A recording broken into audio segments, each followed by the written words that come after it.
begin this awesome program. And I want to say formally, welcome to Reading Under the Stars. You guys can do better than that. Give me an R.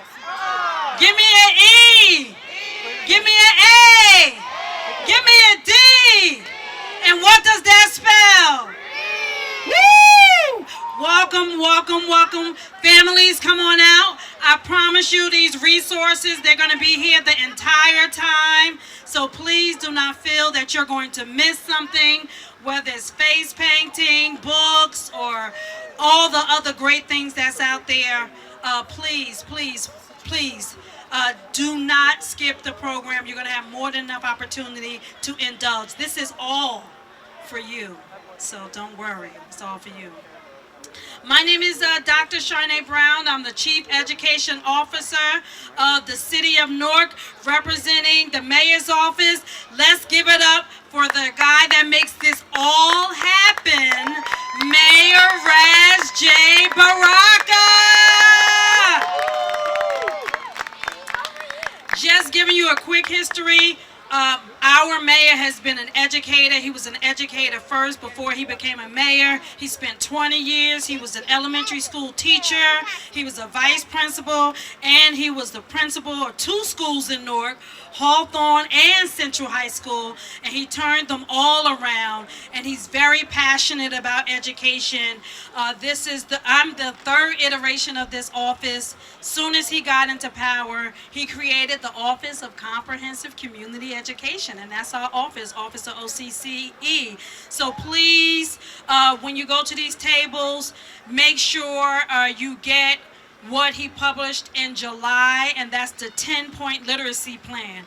Everyone say 10-point literacy plan. 10-point literacy plan. 10-point literacy plan. 10-point literacy plan. 10-point literacy plan. 10-point literacy plan. I'm going to do my best to summarize it in 30 seconds. Basically, it's a list of research items that he called the brain trust together and say, how can we turn around literacy? And these are all research based. It's broken up into 3 categories: what schools can do, what the community can do, and obviously parents, there's a section for you, what parents can do. And these are not something we just thought was nice and cute. It's research based. It's proven. And a lot of people here is going to help you in that effort. Basically, communities, I'm going to say what the schools can do. If your young person is moving, not on the milestone of reading, 3 things that you can quickly do. They need high dosage tutoring. That is a must. Ask your school. I'm noticing they're not meeting the milestones. Do you offer high dosage tutoring? And when they say no, hand them the 10-point literacy plan from the city. It's citywide. So please do not leave here without it. I promise you, if you look through them, it's going to change your life.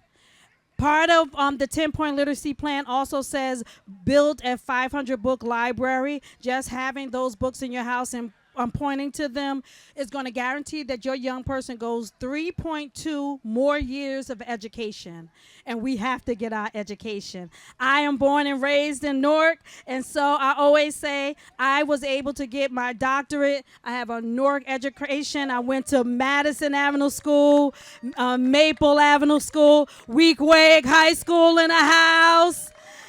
And so they trained me to be able to go on and get my education. That's enough about me, but I wanted to let you know it's possible. I was in those seats, and now I'm here, and we're ready for your young people to take our place. Amen? Amen? Give me an R. Give me an E. Give me an A. Give me a D. What did that spell? 2 things before I bring up the wonderful MC. It's 2 people.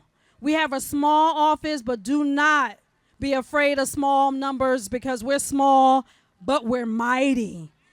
Our education office, it would be remiss if I don't thank these 2 people. They're going to get me, and I'm not going to be gotten, right? Okay, so I'm going to introduce them. Aaliyah Kearney, raise your hand. She's actually over there holding my baby, so she's holding it down so I can be on stage. Hi, Aida. Be nice. Be nice to Auntie Aaliyah. She's from the education department. Powerful, mighty young person doing her thing. And I also have to give a shout out to somebody this is her passion project. She doesn't want this announcement, but I give it every year. Amen. Lucy Gracia Brown, thank you for all your work. We love this just as much as you do. We have it with you. It's our baby, too. Thank you for sharing your baby with us.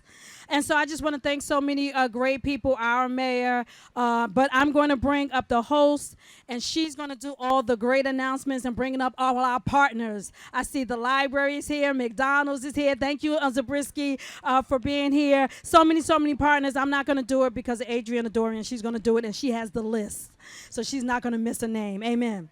Oh, can we give a shout out to all the artists, their books we're going to be celebrating?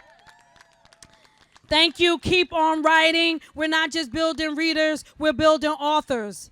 Not just great readers are in these seats. These babies are writers and publishers and editors. So I just want to put that out there. Okay, Dorian Murphy Thomas. Let's give it up for her. We know who she is.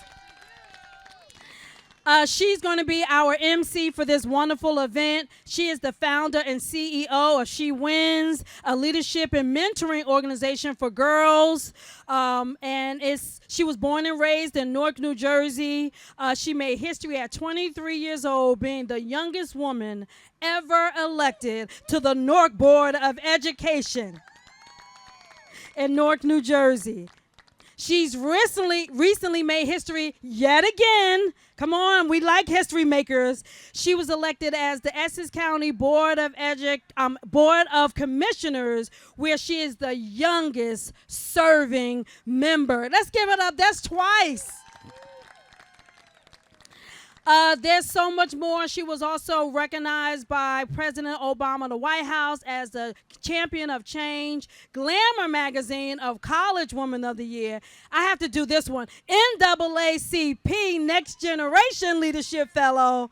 And the list goes on. And I just want, she's also, I don't know if this is in the bio, but she's also been served as DEI. That's important. Let's give it up. Diversity, inclusion, and equity. Come on.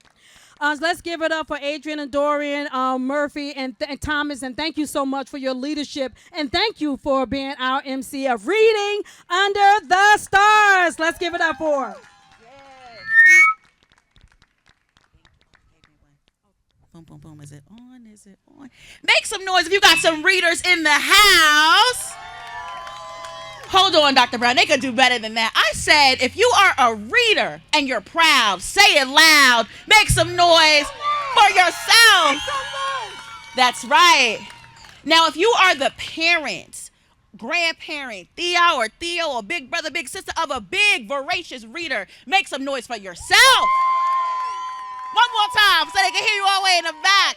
Oh, can I say one thing? Absolutely. Go ahead, Dr. Brown. Reading starts in the womb. So if you have a baby in your belly, that baby is a reader too. Start reading in the womb. That's all I got. Can we do one more round of applause for Dr. Brown, Miss Lucia, Miss Aaliyah for the hard work. Listen, this looks beautiful and seamless, but this is not easy to put together. So on behalf of the Mayor Rashe Baraka, on behalf of the entire office of Dr. Brown and everyone who made this possible, we are so happy to welcome you to today's event. I love her. She's so cute. Listen, we want to thank you and give Dr. Brown one more time because there's some more remarks for you to hear. Okay, so we actually have a young person.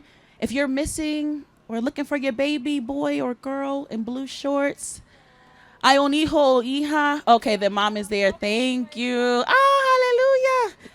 Look, I'm not a parent, but I'm an educator, so I feel like a parent of a lot of babies. And we know our babies be busy, okay? And that's a good thing because a busy child means a busy brain and a busy heart, and we love that for our young people. Again, my name is Dorian Murray Thomas. I have the honor and privilege of serving as your host tonight. But more importantly, I grew up right here in the city of Newark. My mother and my father raised me not too far from here in the Vailsburg section on Brookdale before we moved to the South Ward. And I remember being in my mom's car when she was riding around going to teach at 18th Avenue School, being in the back of her car reading. I never knew that reading at that age would get me to years later, not just reading little books that I loved, like Harry Potter and, Series of Unfortunate Events and Roll of Thunder, Hear My Cry, and all these other cool kids. We didn't have Dr. McStuffins back then, but we had some good books. I never knew that reading all of those times would take me to college, would take me to great high schools, would take me to traveling the world in the country, reading and speaking and helping other young people read and do amazing things. And so I'm so honored to be here to celebrate all of us today as we read and get ready for our future. With that said, we want to welcome so many of the incredible partners and sponsors who made today possible. So from the City of Newark, to the Panasonic Foundation, to the Macmillan Children's Publishing Group, to Reading is Fundamental, the Newark Public Library, McDonald's and Madame Rousseau organization, who you'll hear from in just a little bit, to the Source of Knowledge. All of you, we're so glad that you are here because it's this collective that makes our collective community and our collective future better. Gracias por atender esta hoy, and we're just so grateful that you are here today. All right, let's see. Who do we have? Now, I asked earlier if we had some readers in the house, but I know we have some more people come, so I want to ask one more time. Do we have some readers in the house tonight? Woo! All right, so here's what I want to do. I want just a few of you readers to come up and join us up on this stage because we have some incredible people who are going to read through their books, one person at a time. That's right. Thank you, sweetheart. You're going to come right to these stairs. Yes, make some noise for our readers as they make their way up. We have space for maybe two more, and then after those last two, amazing. Grab a spot on the bean bag. All right, and that is it. Amazing, amazing. Oh, hold on. We got some more. We love it. We love it. So here's what you're going to do. Everyone got their seat? Amazing. Thank you so much. On the count of three, you're going to grab your bean bag, and you're going to take 2 scoots up close to me, okay? On the count of 3. 1, 2, 3. Good job. Amazing. And as we prepare to welcome our amazing readers, we want to first ask you really quickly, why do you like to read? Anybody wants to volunteer? Tell me why you like to read. Hey, amazing. Here's the first hand I saw. Why do you like to read? I like to read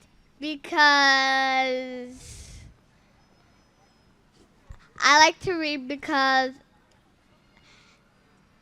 it makes me happy. Clap it up for her, y'all. It makes her happy.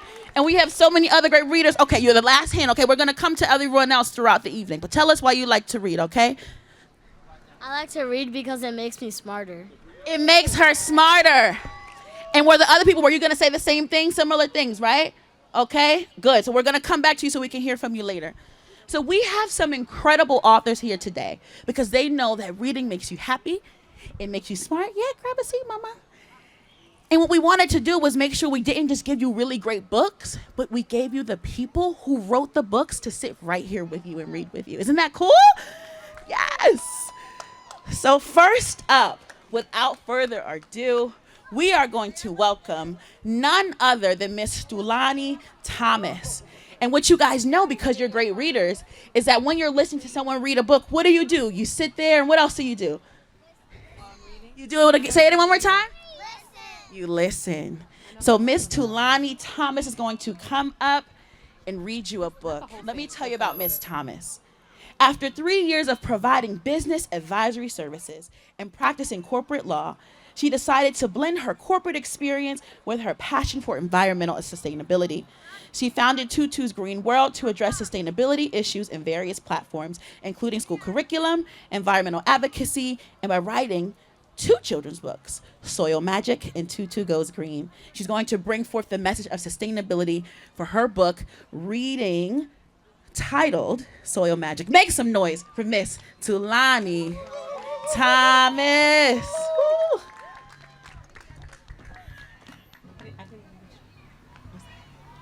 Which one did y'all want me to read to?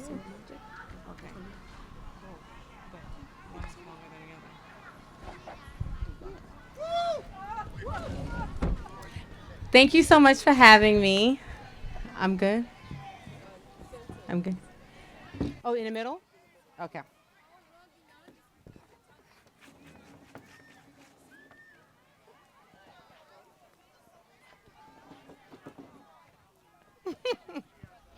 Thanks so much for having me.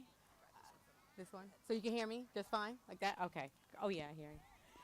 Thanks so much for having me. Thank God that we have beautiful weather, right? So my name is Talani Thomas, and I'm going to share with you today my first book, Tutu Goes Green. And it's about the 3 R's. It's a very interactive read, so definitely, join in with me. So Tutu Goes Green, written by Tulani Thomas. Tutu cares about many things. She cares about her family and her friends. Tutu also cares about the earth. That is why Tutu lives a green life. She wants to take care of the earth.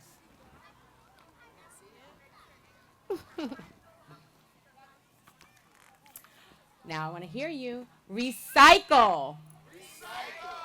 I didn't hear everyone. Recycle. There we go. Tutu does many things to live green. Tutu loves to recycle. To recycle is to take something that has been used before and make it into something else. Tutu recycles all of her old notebooks. She puts them in the bins at her school. When the bins are full, all of the old notebooks are taken and made into new ones. Notebooks are made from trees, so Tutu is saving trees. Reuse. Can we say reuse? Reuse. Very good. Tutu also loves to reuse old things. To reuse is to use something over and over again. Tutu and her mother always reuse the same tote bags when they go to the market.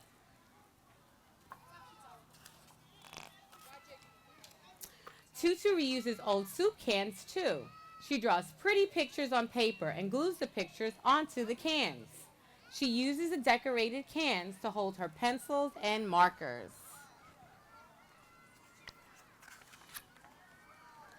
Tutu reuses her favorite water bottle to drink water, juice, and milk. Her mother washes it every day so that Tutu can use it again and again. Reduce. Can we say reduce? Very good. Tutu also reduces waste by not using more than she needs. She only uses things when she needs them. Tutu always turns off the lights when she leaves her room. Her light bulbs are a squiggly shape. They save energy.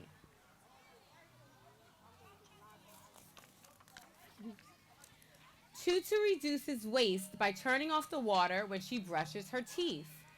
Tutu fills a cup with water to rinse her mouth. She does not want to waste a drop. Tutu and her family like to do many other things that are good for the earth too. Tutu's mother cleans her room with safe cleaners. They don't have harmful smell. Her room smells fresh. Tutu loves her soft bed. Her pillows, sheets, and blankets are made of a special kind of cotton called organic. Organic means that no harmful chemicals were used to grow the cotton. Tutu always sleeps well in her soft bed. Tutu and her friends help her father plant a tree in the garden. Trees help to clean the air. Tutu and her friends will sit under the tree when it grows big and tall. Tutu loves living green because it keeps our world clean. The end. So I'm glad you enjoyed the book. And my company is called Tutu's Green World, and we go around and we teach children how to live eco-friendly. Our mantra is small acts make big impacts. So Tutu shows children how their small acts can make big positive impacts on the world. So small acts, impact. That's right. Small acts, big impacts. Thanks so much for having me. Amazing. Have an amazing day. One more round of applause for Miss Thomas, y'all. All right. So at this time, we are going to ask our lovely readers to return to their seats, but do not fret. There will be another time to come back. You have a question? What's your question, Mama?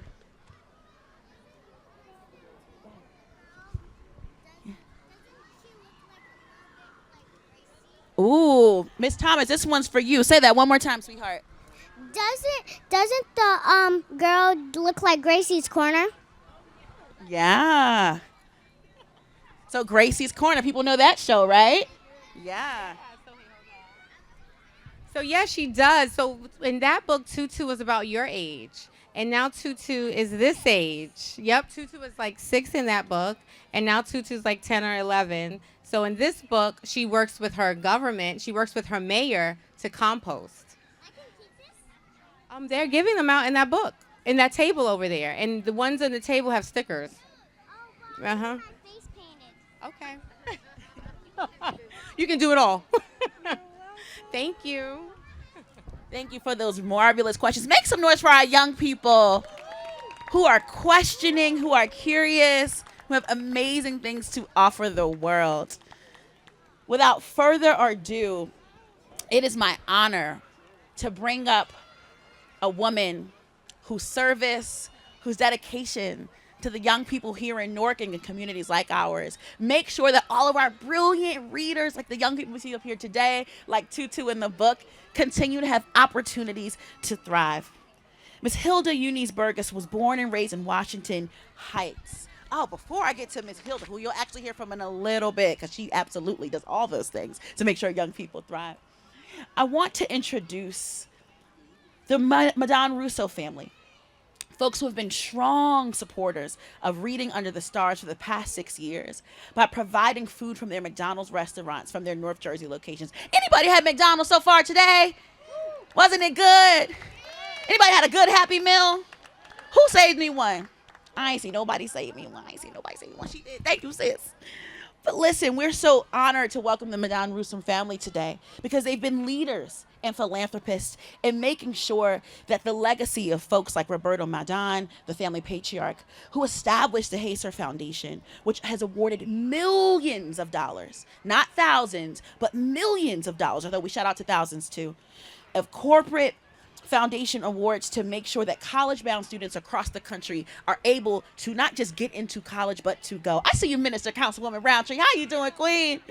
We have members from the McDonald's corporate office and family here to bring words of greetings. Please welcome Ms. Chantel Barrero, director of the Madame Russo organization, and franchise business partner Myrna Matu, owner and operators Anna and Ariana Russo, and Anna Madan here to the stage as we make some noise for them and the work they do to support incredible work today. Thank you so much.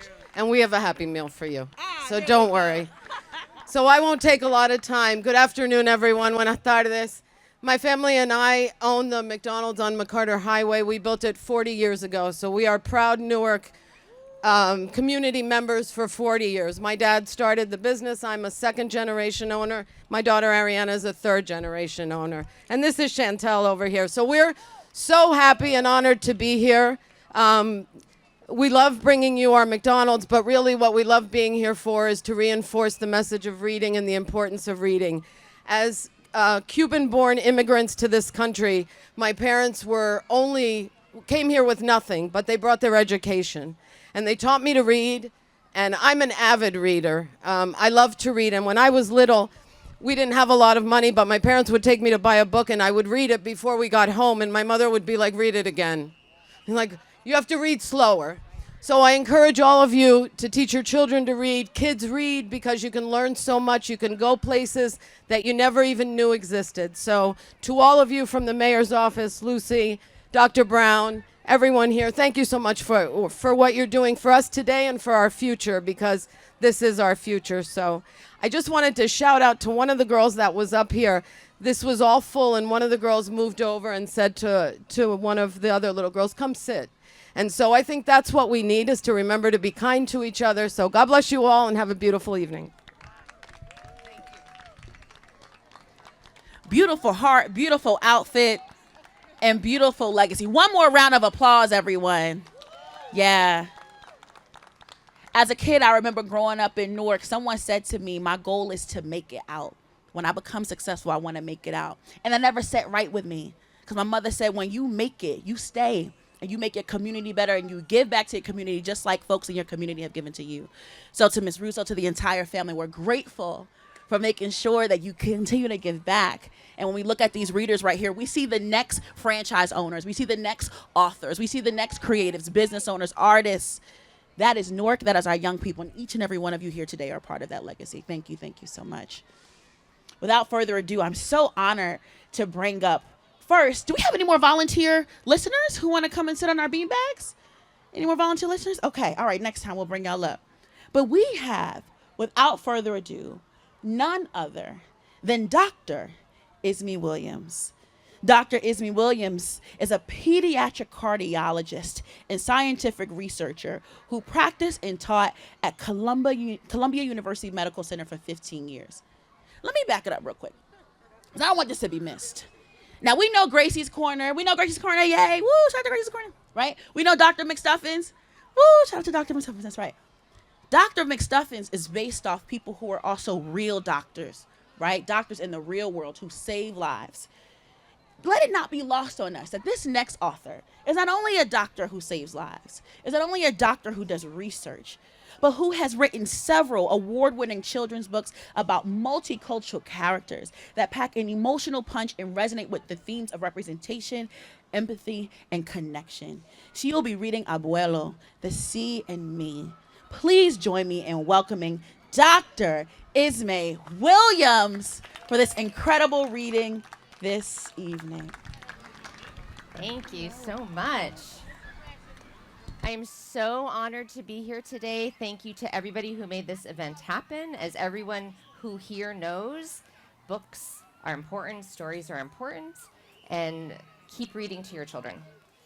So I'm very pleased to share with you my first picture book. It's called Abuelo, The Sea and Me, and it's based off of my own experience with my own grandfather, who came to this country from Cuba.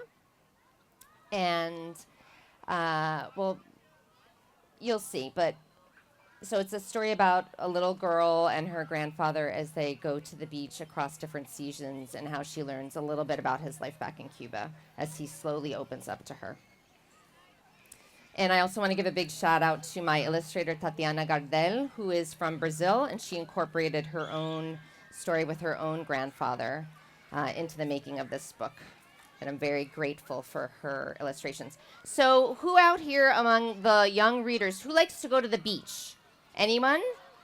Okay, I love to go to the beach too. And is there a special person that you like to go to the beach with? Like someone like a parent or an aunt or an uncle or grandfather who takes you to the beach and you have some good memories of that? Okay, good. So that's a little bit about what this book is about. So let's see. So when I visit Abuelo, he meets me at the door. Without words, he takes my hand and we walk the long sidewalk to the ocean, big and blue. As we draw close, the scent of the sea fills our noses. Abuelo's mouth lifts into a rare smile. It is summer, so we kick off our shoes. If anybody out there wants to kick off their shoes and pretend they're at the beach, let's do it. We roll up our pants and we tiptoe over broken shells and belly up crabs. The hot sand burns until we slip into the cool water. We curl our toes and burrow through pea-sized pebbles until our feet disappear. Can anybody out there curl their toes? Can you close your eyes and imagine you're at the beach and the sand is there and you're dipping your feet into the cold water? It feels good, doesn't it? In Havana, Marlene and Delphine would leap right there. Abuelo presses his palms together and pretends to dive. I imagine marlins and dolphins soaring through the air. I love stories about Abuelo's island home. Now, can anybody see any type of animal in this illustration? Yes, what is this animal? It's a dolphin. That's right. So maybe the little girl, do you think the dolphin's there? Or do you think maybe the little girl's imagining it? I think it could be either. I think it could be either, and that's the beauty of a story, right? You make it your own as you read it. It's your own reading journey. On the walk back, we stop for ice cream. Now, I know nobody here likes ice cream. Does anybody like ice cream? Raise your hand. Okay, all right, I was wrong. There are some people here who like ice cream. When I was a boy, my favorites were piña, coco, and guayaba, Abuelo says. I love pineapple, coconut, and guava too. We settle for orange, cream, and an ice pop instead. Can you guys see these fruit? Can you see what these fruit are? What's this one here? Anybody know? Yes, piña in Spanish. Okay, here's the next. So we're moving out of summer, and now we're in a different season. In fall, the ocean grows quiet and still, a wide, rippling reflection of the sky. Our towels cover us like blankets, our backs warm against the gray stones. Now, can anybody look at the clouds? What do the clouds make you think of? Yeah. Yes, that's right. Do you see something also in the clouds? What do you see?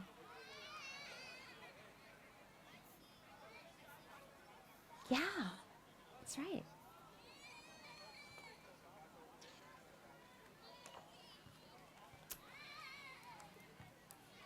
Every day I would swim beyond the malecón, Abuelo murmurs.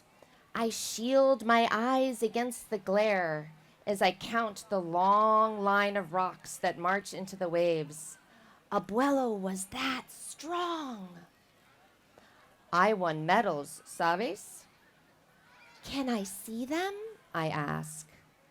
Abuelo stares into the horizon. I left them behind. I do not even have pictures.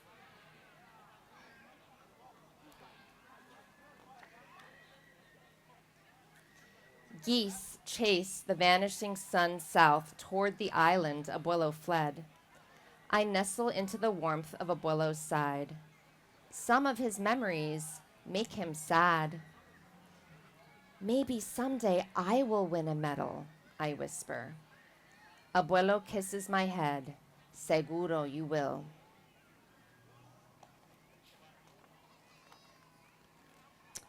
Okay, can anybody see these pictures? What season do we think we're in now? Are we still in summer?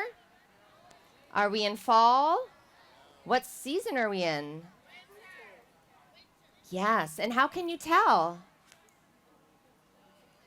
Go ahead. The snow, yeah, you can see the snow. And also, what are they wearing? What are they wearing? Sweaters, jackets, mittens, scarves. Excellent. All these clues that help you figure out what's going on. And I haven't even said any of the words, and you know already what's going on by looking at these beautiful pictures that Tatiana drew. In winter, the ocean becomes restless. Who here knows what it means to be restless? Can you show me in your seat without getting up? Restless. Show me restless with your bodies. Kind of like you don't want to sit still, right? So can you imagine the ocean like that? It's not calm. It's kind of moving around a lot. There's a lot of waves, a lot of wind. Okay, so the ocean becomes restless. We remain on the cliff out of the surf's reach. My papi took me to the beach during huracanes, Abuelo says. He taught me to listen. Abuelo's fingers tighten around mine so I will not be scared. Together we hear the hiss of the wind, the clap of the sea against sand and snow. Ice pricks my nose, my cheeks, and my chin.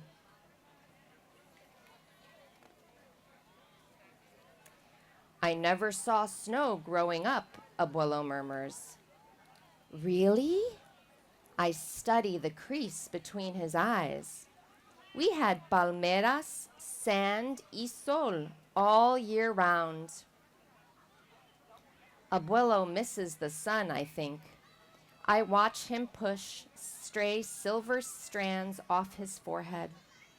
Does he wish he were back there on the island where he was born?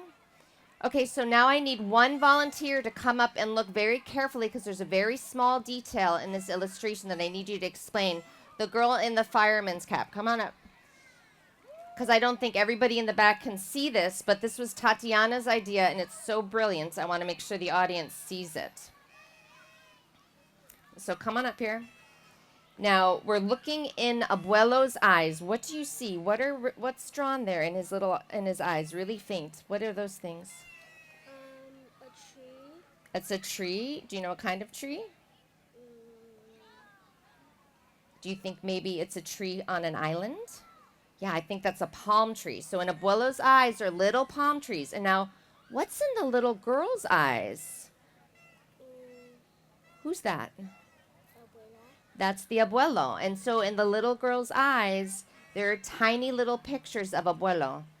So Tatiana has captured this moment so beautifully because what is abuelo thinking of? He's thinking of the beach and his island home. And what is the little girl thinking of? She's thinking about abuelo. Exactly. Give me a high five. So well done. And what's your beautiful name? Natalia? Netanya. Oh, thank you so much for helping me read this book. A big hand of applause for Netanya. You can go back and take your seat. Thank you. Walking home, we lick salt and snow from our lips. Abuela will have chocolate caliente waiting for us. But I know what abuelo really wants is helado de guayaba.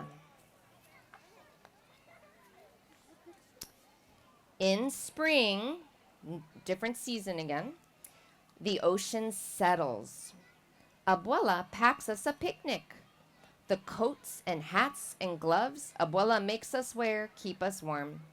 Anybody out there have any abuela or grandmother or mother who make them wear all of the things when you go out, even though it's not even that cold? You have to wear the hat and the scarf and like the 2 jackets. Yep, that was my abuela too. You're gonna get a cold. You can't go outside unless you're very bundled. And so here she is. She's putting all the things on her nieta. I bite into crisp pollo frito and croquetas. I squint at the sand and finally ask, how much do you miss it? Your island, your home. Abuelo breathes in the sea mist as if he could drink it. So much it hurts. I close my eyes. The air, still frigid, squeezes my lungs. But I still have the ocean, Abuelo whispers. Most importantly, I have you. I blink into the pale sunshine. Abuelo is smiling at me. I cannot help but smile back. I find Abuelo's hand.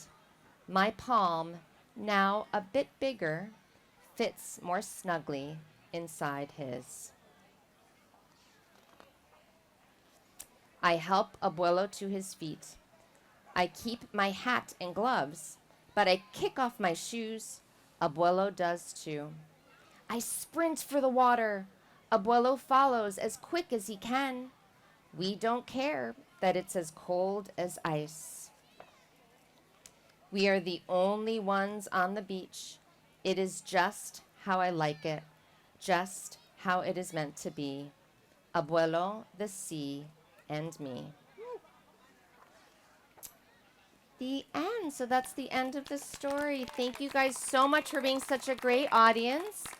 And I hope you have a chance to share my story and all of these stories with all of your loved ones. And there's a little note at the back with a picture of a little tiny me with my abuelo and a little tiny Tatiana, my illustrator, with her ovo. She was from Brazil. And so it's something to look forward to. So thank you again, and thank you again to the organizers for having us, and to the mayor and the whole city and everybody. We were trying to make sure our mics don't cross. But while we do that, make some noise, y'all, for Dr. Williams. Doctor, researcher, author, and of course, a daughter and granddaughter of dreams. That was so beautiful to hear. We know that los acciones y los sueños de nuestras abuelas me cubran, right? The prayers and the dreams of our grandparents cover us. And my family grandparents come from South Carolina and Guyana, Berbice, Guyana, and I feel very covered by those prayers of all my ancestors. Anybody got some parents or grandparents that have prayed for them, that have dreamt for them, that have held them even when they couldn't hold themselves? Yeah, we are the recipients of the dreams, just like Dr. Williams is of her grandfather. It's my honor and privilege to bring up Dr. Maybe I'm speaking something to existence by calling you doctor, but Miss Hilda Eunice Burgess, someone else who was a daughter of dreams, prayers, and hard work. She was born and raised in Washington Heights, New York City, and she knew she wanted to become a writer since she was a child. After graduating from the Bronx High School of Science, she headed to the University of Pennsylvania. And then when she was like, you know what, I want to keep being excellent, she just goes and graduates from the Harvard University Law School. That's right. Make some noise for that. And brings all of her brilliance to her children and her dog named Bear, and to each of us as an author of renowned books called the Bodega Cat series, which me and my young people have seen and loved for years. So what an honor to see you here. And she'll read an excerpt from Bodega Cat's Picture Perfect, and join us as we welcome her today for all of her incredible storytelling and reading, none other than Miss Hilda Eunice Burgess.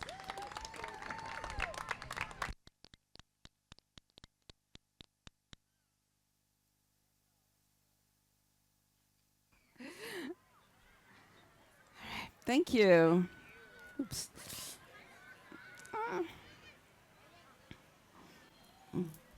Hello.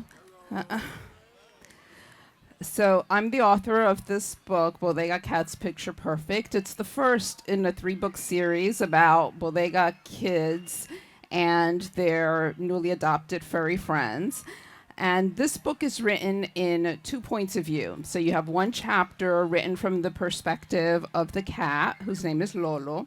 And then the next chapter will be in the perspective of the boy, Miguel.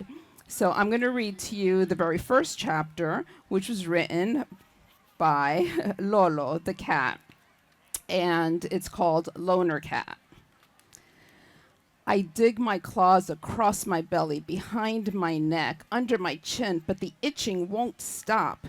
My breath clouds the air as I shiver and weave through the park, sniffing for greasy bags or scraps of food a human child might have dropped. But today, there are no bags, no food, not even a shoe print. I slide into a cozy ditch behind a puffy bush to warm up. I'll hunker down here for the night and try to ignore my growling tummy. Maybe tomorrow I'll snag some food. I curl up into a tight ball and close my eyes. Then I hear a hiss. I jump up and find myself surrounded by a group of snarling cats. What have we here? The biggest one says. This is our spot, says the one with the missing ear. Their arched backs and narrowed eyes tell me they aren't interested in making friends. Well, neither am I. I lash my tail and show them my teeth. I was here first, I roar. I shuffle to one side and then the other, always keeping my eyes on the mean cats. They get closer and closer. Then 2 of them lunge at me. I take off. Believe me, I'm no coward. I've stood my ground many times, but there are 5 of them and 1 of me. This is a fight I can't win. I run and run and run. I dash under honking cars and through echoing alleys to escape their claws and teeth. I slow down when I'm sure they've stopped chasing me. But where am I? No cozy bushes, no sturdy trees, no crinkly grass with tasty tips of ice. At least there's a steamy vent behind that mailbox to warm me up a little. I curl up on it and clutch the tiny holes to keep from being blown away by the wind around me. Then I sigh and lick my lips, trying to remember the last time I ate. This is going to be a long night. I close my eyes. Suddenly, human hands have me in a tight grip. Yow! I scream. Shh, shh, the person says softly. You're okay, little cat. Let's get you out of the cold. I wriggle and squirm, but this sneaky soft speaker won't let go. I take out my claws and swing them toward him, and he laughs. How dare this human treat me like a clown? I wriggle some more, but I can't reach him. Let me go, I scream again and again. But he pays no attention. Then a bell jingles, and my nose fills with the smell of fried meat, crusty bread, and a touch of something sweet. I stop moving and look around. We're in a warm room with shelves and shelves of boxes, cans, and bags with pictures of food on them. I turn to the human. He has kind eyes and a smiling face. And here's the cat with the boy. And where do you think the boy took him? They went inside a bodega. So now he's going to have a nice warm place to live. Unless something happens. So that's, and hopefully you'll read the book and hopefully you'll like it. Thank you. Thank you for listening. Thank you so much.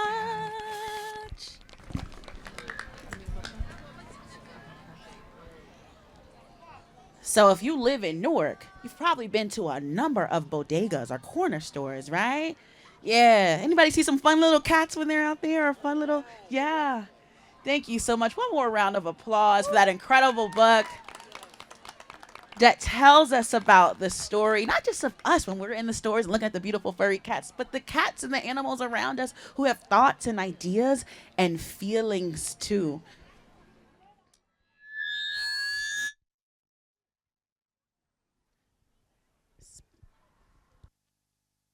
Speaking of feelings, my God, my ears, am I going to have any by the time this night is over? Reading Under the Stars, I'm about to give Death Under the Stars by the grace. But we're so grateful for the fact that we bounced back. Listen, I don't know about y'all, but I got a feeling that we have a lot of authors and readers. Make some noise again if you are an incredible reader. You like to read and you happen to be in the audience. Yeah.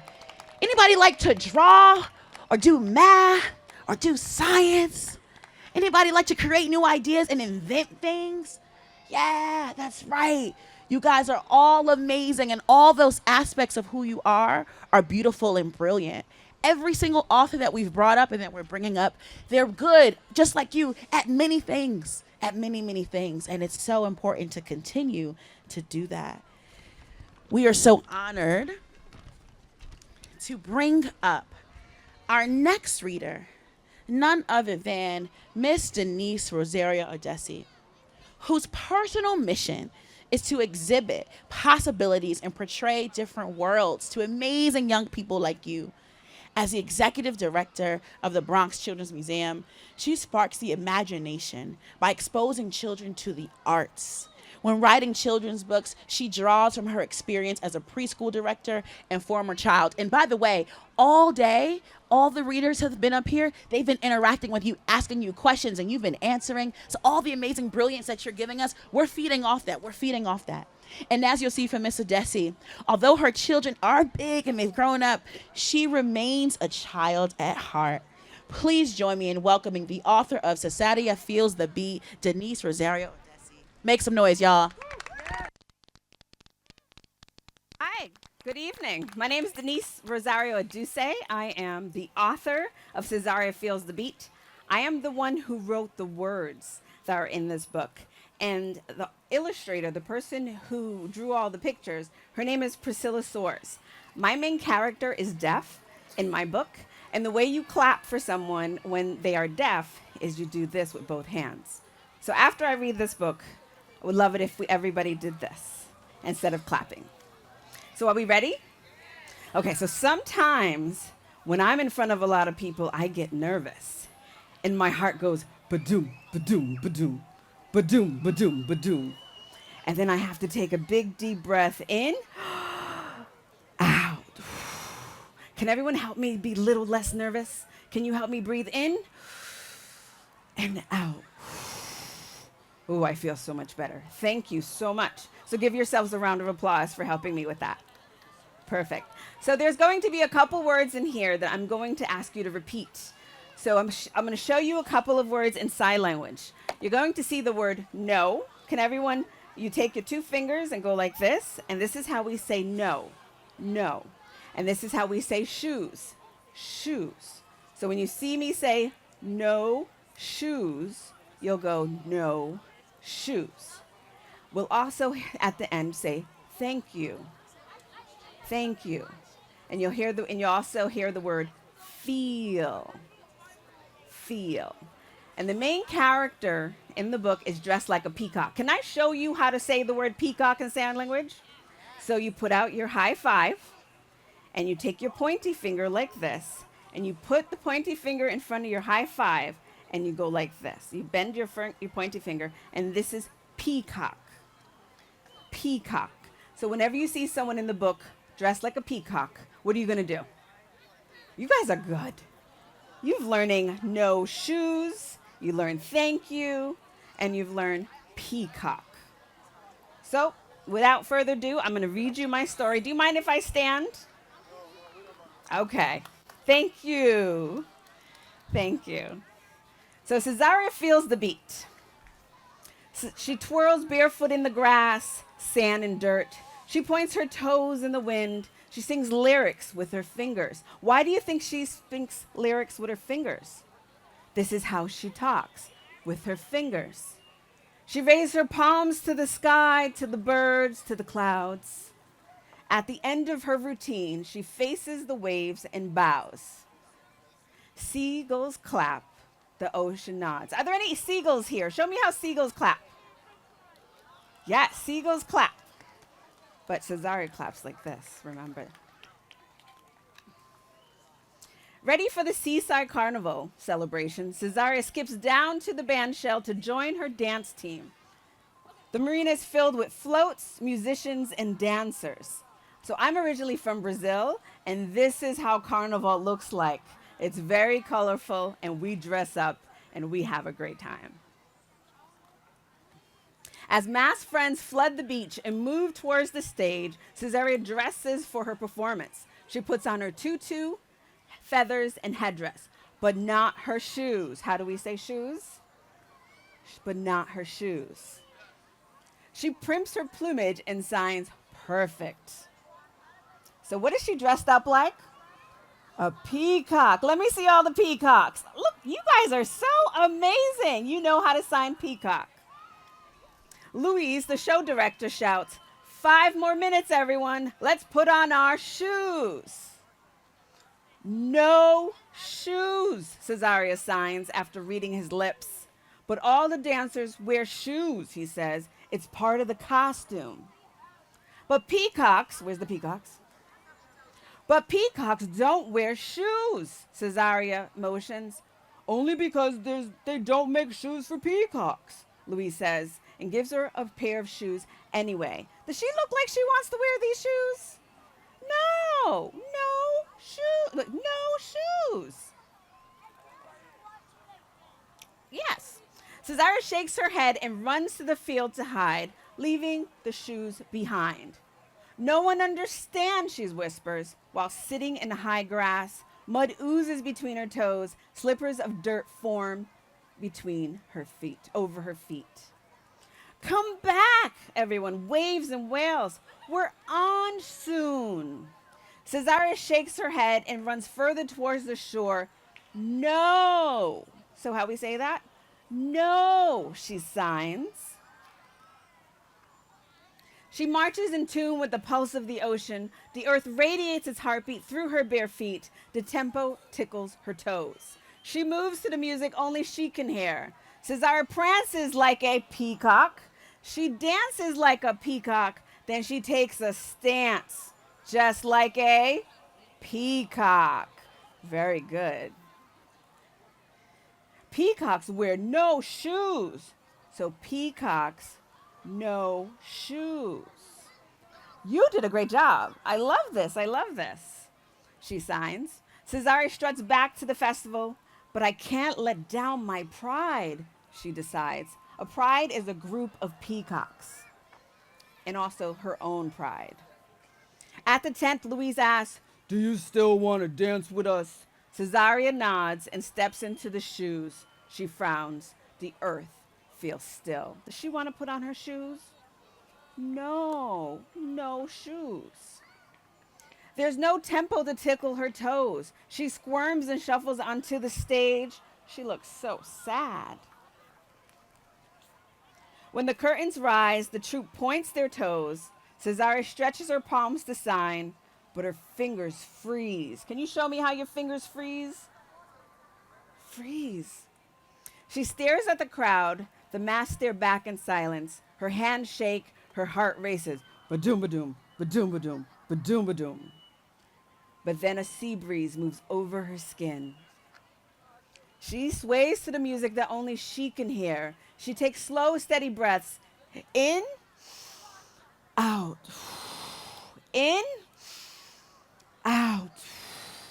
Cesare flaps her wings, stands proud, and signs, "Peacocks wear no shoes." Show me. Peacock wear no shoes. Great job. When she kicks her shoes off, Cesare mimics the dancing songbird. "Take off your shoes," she signs. "Feel, feel." All the dancers step out of their shoes. The earth radiates its heartbeat through their bare feet. They point their toes in the wind. They raise their palms to the sky, to the birds, to the clouds. An orchestra strums and drums. The dancers tap and twist. Can anyone tap and twist? Anybody know how to samba?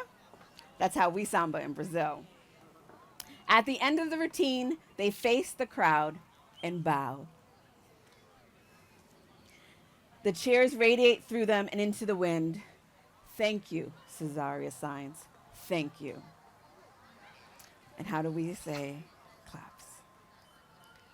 Thank you, everyone. So Cesaria, thank you so much. Then she walks off the stage, leaving the shoes behind. The end. Thank you. Thank you.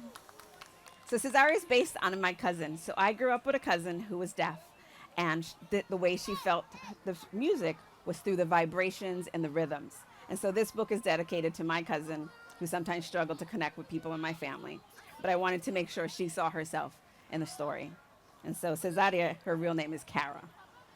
But thank you. Thank you. One more round of applause. Thank you.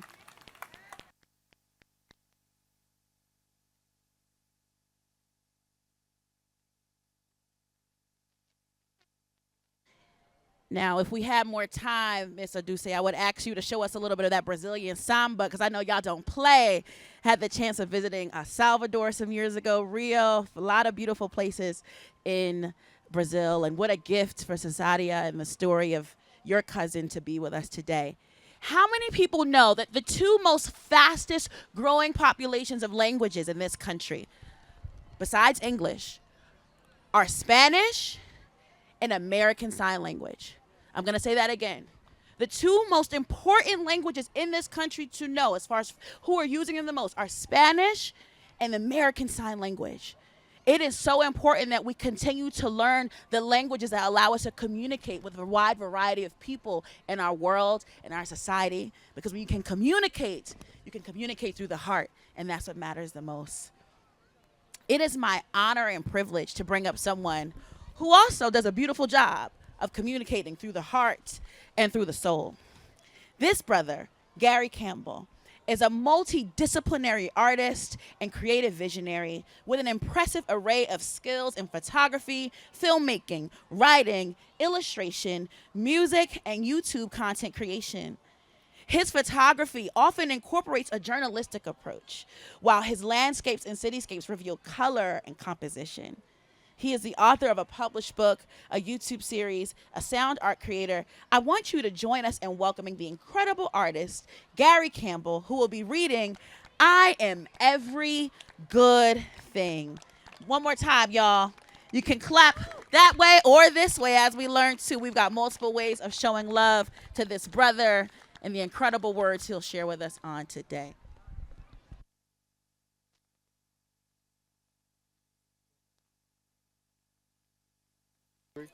Testing 1, 2, 3. Thank you, Dorian. Trying to get this mic right. First, a hand clap to all the authors. And this great event. All the kids. Wow, this is great. This is like a big, giant classroom here. Well, my name is Gary Campbell. I'm going to read this book. This is a great book. I was going through the source of knowledge, and I checked it out. It's called I Am Every Good Thing. And it's not just a great book for children. It's a great book for adults because it's great affirmations that you could say day in and day out, over and over. I'm not the author of this book. The author is Derek Barnes, and the illustrator is Gordon C. James.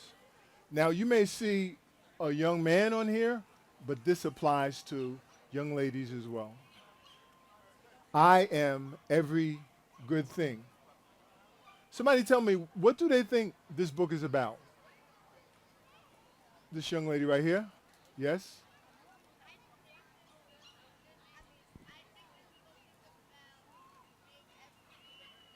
Oh, yeah. You got it. You got it.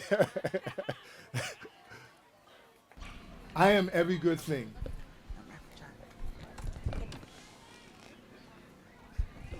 I am a non-stop ball of energy, powerful and full of light. I am a go-getter, a difference maker, a leader. I am every good thing that makes the world go round. You know, like gravity or the glow of moonbeams over a field of brand new snow. I am good to the core, like the center of a cinnamon roll. Yeah, that good. Anybody had a cinnamon roll? That good. I am skateboard tricks, scraped knees and elbows. But you know what? I am right back on my feet again. And so you see, he scrapes his knees. But the idea is here is that when you get hurt, you get back up.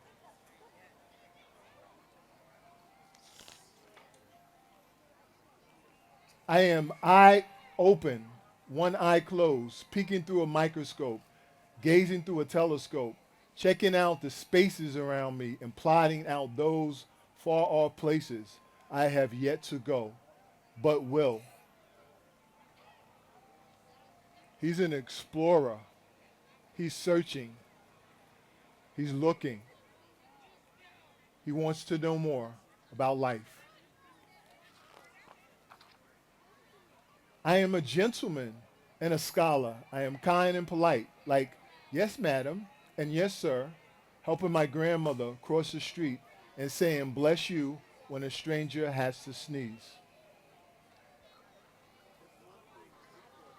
This talks about manners and treating people right and kind.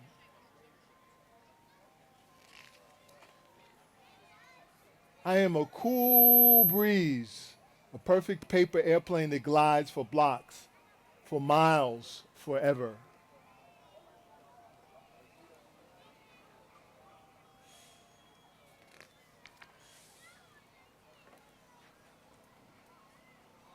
I am a roaring flame of creativity. I am a lightning rod round of questions and a star-filled sky of solutions. I am an explorer, planting a flag on every square foot of this planet where I belong. I am a sponge soaking up information, knowledge, and wisdom. I want it all, and I will all ears. And I am all ears. So you see here, he's just open to learn, to absorb information, books, read.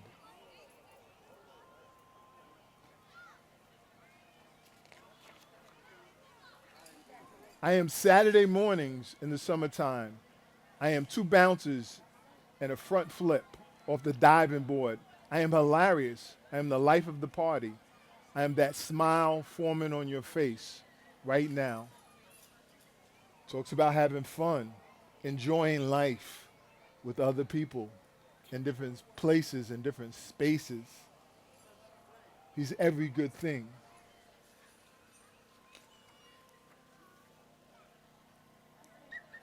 I'm the boom bap, boom bam bap. When the bass line thumps and the kick drum jumps, I'm the perfect beat, the perfect rhyme, keeping everything on point and always on time. But you already know that.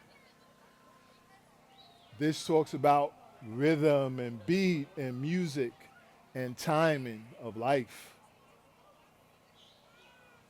I am every good thing.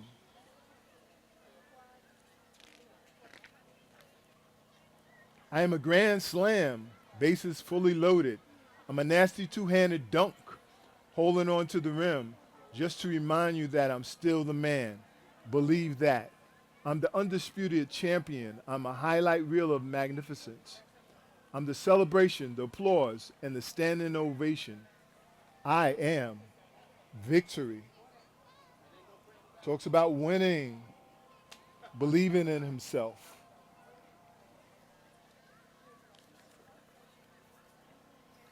I am a brother, a son, a nephew, a favorite cousin, a grandson. I am a friend. I am real. I am tight hugs, a hand to hold, a shoulder to cry on if you have to. I hope you never have to. I am here. Talks about relationship with other people, closeness, affection, intimacy. I am every good thing. Although I am something like a superhero, every now and then I am afraid.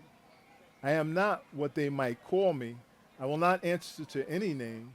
This is not my own. I am what I say I am. So here in this picture you see a little bit of motion. And he talks about that he has weaknesses, but he continues to grow.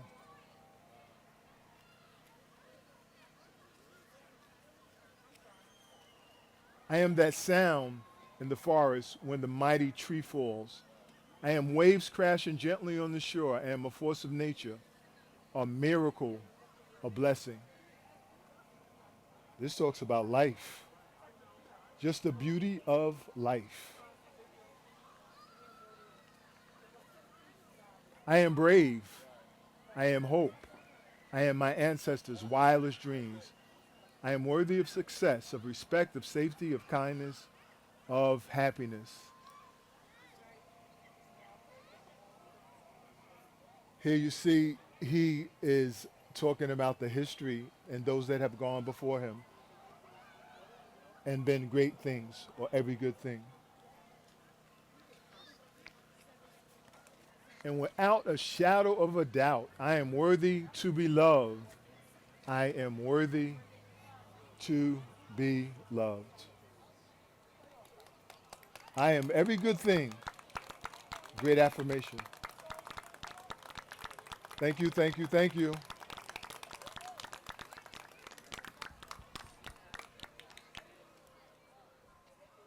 If you know that you are every good thing, make some noise for yourself. Hold on, we could do better than that. If you are the parent of a young person who isn't just good, they're great, they're brilliant, they're beautiful, make some noise for you and your child that you raised to be every good thing. What's up, Ra? And be good at all the things too. We love it. We love it. We love it. It is my honor to, as we begin to bring this part of the evening to a close, because we have so many books. Y'all, we don't want to go home with any books. We want them all in your car, in your stroller, in your tote bag, in your hand. So we have so many beautiful books to give out from all of our incredible authors that you just heard. But I want to take a moment to acknowledge the incredible partners and sponsors again of today. But let's start with our community partners who you see around. We have the Office of Sustainability from the City of Newark. That's right. Make some noise for yourselves. We've got the Newark Health Department. Yes. We got the Newark Recreation Department. Got Director Redding is here with her members and her team and her staff. We've got the Mount Vernon Elementary School. Principal Farrell, my sister, doing amazing work. All of my sisters over there and brothers holding it down. Yes, yes, yes. We've got the United Community Corporation who is in the building. That's right, that's right. We got United Vailsburg Services Organization. That's right, UVSO for short. We got Sylvan Tutoring or Sylvan Tutoring here. They still around? Dang, I used to use them too back when I was younger. Yeah, shout out to y'all doing the work. We got the State Division of Youth and Family Services. We've got Precious Little Ladies. Yeah, yeah, yeah. We got United Way of Essex and West Hudson. We got my Brother's Keeper Opportunity Youth Network, OIN, my youth leaders, I see y'all. I used to work with them, super biased, amazing, like all the incredible organizations here. We got KIPP New Jersey in the building. Shout out to KIPP. I went to team back in the day. Hey, I love it. I love it. And then someone shared that there is a community event on September 21st by Care Spark taking place at Branch Brook. So make sure you pull up there as well. All right. We would like to, again, give all of our incredible authors, sponsors, the Madan family, readers, families, a round of applause for being here. Oh, and last but certainly not least, I cannot forget the incredible team on the microphones, on the music, everyone over here, my brothers, Dr. Vernon, all of y'all, we love y'all, we appreciate you.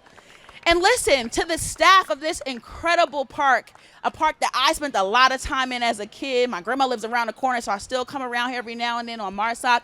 Listen, make sure if you have garbage on the floor, if you see some garbage, pick it up. But to the staff who are here, making our bathrooms, making our parks clean, make some noise for them, y'all. We're so grateful for them. I had the honor of serving as a county commissioner here in the great county of Essex, the second largest county in the state of New Jersey. And in this county, one of my many responsibilities is governing the millions of dollars of budgets that goes into funding this park and parks like these 22 incredible county parks we have, serving dozens of municipalities, making sure that they're safe, that they're clean, and they're places that our kids want to come to. So we're grateful for the staff. We're grateful for everyone here and beyond who made today possible. Without further ado, we want to send you to take some books around. We also want to take a beautiful photo with our authors, with our sponsors right here. So if you don't mind making your way up to maybe the front of the stage, that would be amazing. And if we have any beautiful children who want to come and join our photo, because listen, you guys are the future authors and leaders and creators. We want to be in a picture with y'all. That's really what it's about. So if you don't mind joining us up here, we would love to have you. You can even sit on one of these bean bags. How about that? All right, so make your way up here for a photo. And thank you once again. Everybody say read,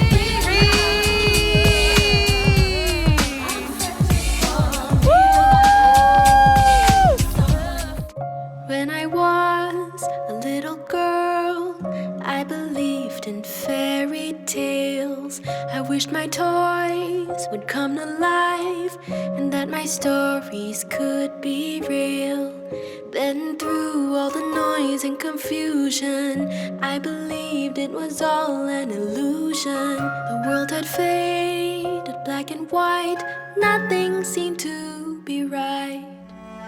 But now I know that how it goes is that my dreams never die. So Literacy is extremely important because it opens up a child to so many different worlds, different adventures, and it opens up opportunity because with that exposure breeds dreams, aspirations that's far beyond our imaginations. My family didn't have much money for traveling, and we never went on vacations, but I felt like I was traveling through books. And I learned so much, and I spent so much time in the library, and I just fell in love with books. And I think that it's a really great way for kids to learn about other people and other places and to basically travel in their minds. Literacy is extremely important because it really centers around everything that we do. Our economic stability, our health, everything is centered around literacy. If our literacy rates are low, then we're a society that does not perform well. So it's important to expose our children to books and literacy and make sure that they, are very well rounded. What's up, City of Newark? Literacy is still super, super important. And it's important because reading remains one of our most dire educational skill sets, right? Reading, especially in this world of technology where everybody can be on devices, from the children to the teenagers to the parents. So literacy is important because it helps you gain knowledge, but just not gain knowledge, but it helps you walk through the process of learning instead of just being given to you easy from technology. Literacy is power. Literacy is love, and there is no single act that a parent can do. There's no single gift that a parent can give their child that's more powerful than reading and literacy. By your children seeing you read, by your children seeing that you have such a healthy appetite for learning, they will emulate and copy what you're doing. So by reading to them what you're reading, by reading to them every day, by sharing with them with their homework, and really jumping and diving into it deeply, where you have those conversations around the dinner table about what they're reading, about different stories that you're reading. It just makes it very normal for reading to be a part of their world and for learning to be a part of their everyday life. I was homeschooled, and most of my education came from reading. And I recognized that when I became a mom, it was important for child's brain development because it allows them to use information, use their creativity, their visualization, and it just impacts and helps support them into growing up and becoming active members of the community.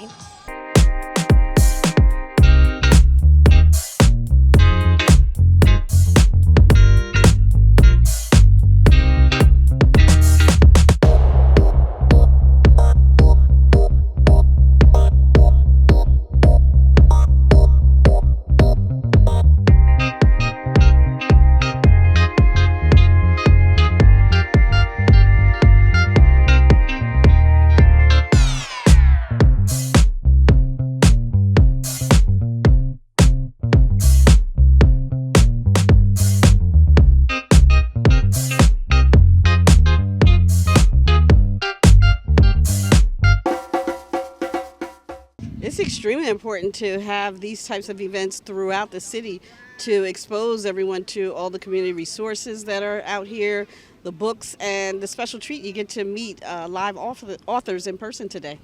Well, this is a really wonderful event because, kids can come here and have fun and also understand that reading can be fun as well. And they can also be exposed to a lot of different kinds of books and different kinds of other people and other readers. When I came out here today, I thought about this place, this day, Reading Under the Stars, as if it's just a gigantic classroom. So why not have more gigantic classrooms where people can learn and hear different authors speak, different age groups, men, women. It's what makes life exciting. More events are needed like this throughout the entire city of Newark, New Jersey, not just in the Great West Ward, but throughout the entire city, because this is what community looks like. I mean, you have educational components here. You have resources that are beneficial not just to the students, not just to the youth, but to the families. And families are what should run our city, right? Newark, New Jersey should be ran by families. That's the mother, that's the father, that's the children. And these events are important because you get to meet your neighbor, you get to meet other mothers, you get to meet other fathers, you get to meet other children who are not from your neighborhood and connect. And connectivity is important anytime you're trying to move anything along, right? A movement is not just a movement if it's not moving.